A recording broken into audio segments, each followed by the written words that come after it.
Hello mes déconneurs! Aujourd'hui, on va parler du concubinage. Pour ou contre?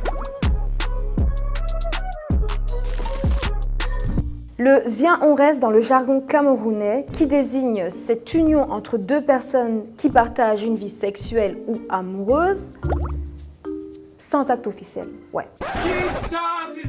En Europe, plus précisément en France, il existe un certificat de concubinage pour protéger les deux parties.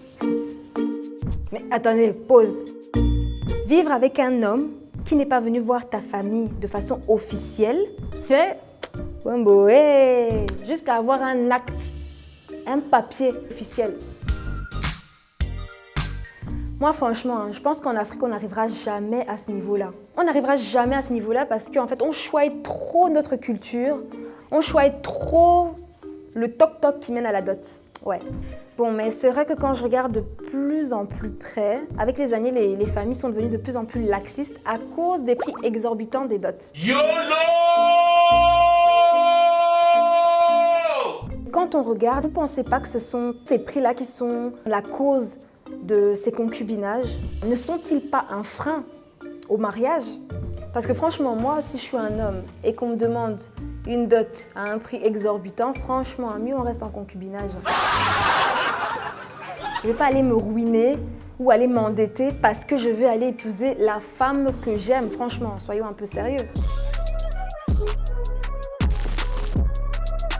Après, je pense personnellement que le concubinage est une étape importante avant le mariage. Hey, that's pretty good. Mais aussi après la dot, oui. Je précise après la dot. Vous n'allez pas épouser une personne, enfin votre frère, votre sœur ou votre cousin. Vous allez partager le reste de votre vie avec la personne que vous aimez. Et je vais vous donner un exemple, ou plutôt deux exemples. Le premier, c'est ce jeune couple qui peut faire 2 à 5 ans de concubinage sans dot. Et le deuxième peut faire 30, 20 ans de concubinage avec une dot.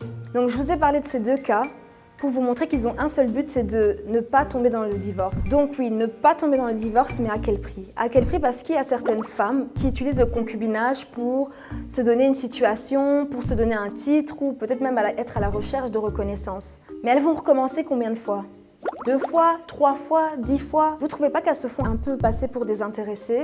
Elles sont là chez leur gars, elles vont déjà faire le ménage, la lessive. En fait, donner des privilèges à un homme qui n'est pas du tout marié. Mais c'est quand même un peu dangereux parce que demain, s'il y a un pépin, s'il y a un problème, elles font comment?